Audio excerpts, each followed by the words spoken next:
I was not a good person. Married men were awesome. You could have a relationship, nobody told you what to do, and they'd have to go home. There wasn't anything that I hadn't done. If you hit the 10 Commandments, I did them all, every one of them, including murder, really murder. When you have 2 abortions, which I did. At the time, Karen Reagle didn't even think about it. The only thing on her mind was her next drink. Every time I drank, it was to drink and get drunk, not just to drink, you know, have a cocktail. Literally, I was blacking out by the time I was 18. There wasn't anything about myself that I liked. There was just a lot of anger. It started brewing when Karen was a child. There was a babysitter who did really horrible things to me. There was an uncle that did things that were wrong. My father left when I was 5 years old. I literally followed him out the door, got on my 3-wheeled bike and followed him down the road. He had to pick me up and bring me back and put me in the house. And he told me that night, I'll be here to pick you up tomorrow, because I was a daddy's girl.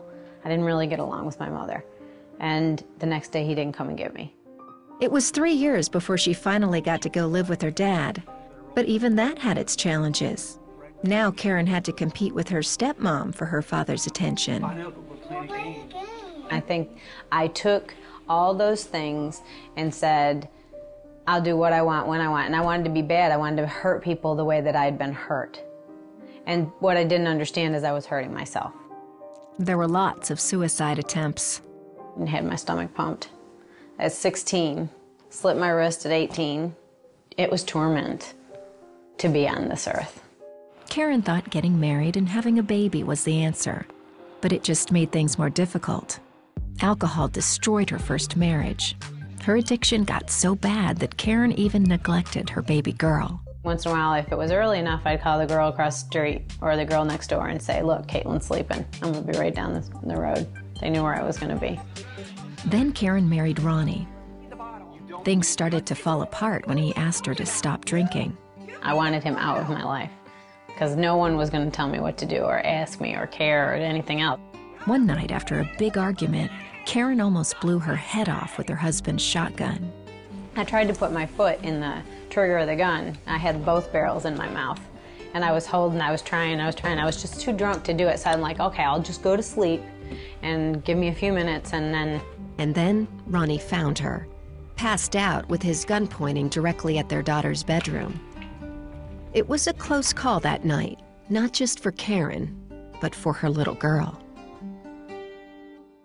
Then 9/11 happened, and my husband felt very called to go to church. He was like, you're going to church. I'm like, I'm not going to church. He's like, you're going to church. I'm like, no, I'm not. Ronnie won, and Karen went to church, but very reluctantly. Then, after a few Sundays, I went and I sat down in the pew, and I was like, okay, I'm going to go out and be a pew warmer, you know. So the music starts, and I'm just like, la, la, la, la, la. And it was all of it, but as soon as, like, I can't, it's the shout to the Lord. And I got real quiet. All I heard that day was, Karen, come to me. I don't know what even possessed me, but I got up and I went to the altar and I got on my knees. It was the first time in my life that I said, I can't do this. I don't know how to do this. I only know this life. I don't know a life without drinking. I don't know a life without everything that I'm going through. And again, come to me and I will love you. And I said, okay, I love you.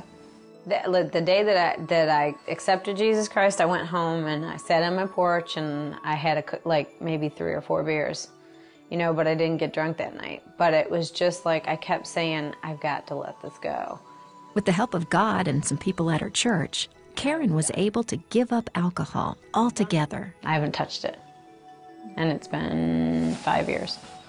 Now my favorite thing is to sit on my porch, talk to my hummingbirds, read my Bible, and drink coffee. The hope and the peace that lives and dwells in me now, I can't even describe it. It just is there, and it takes over. I mean, I wake up in the morning, it's thank you, Jesus, for the life that I have, what you've given me. I have had things that I have never had in my life. I have a home, I have a husband who adores me, I have children who love their mother. most of all, I have love in my heart, which I never had.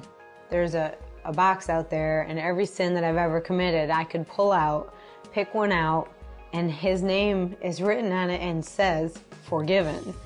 He took dirt from the road and made a vessel.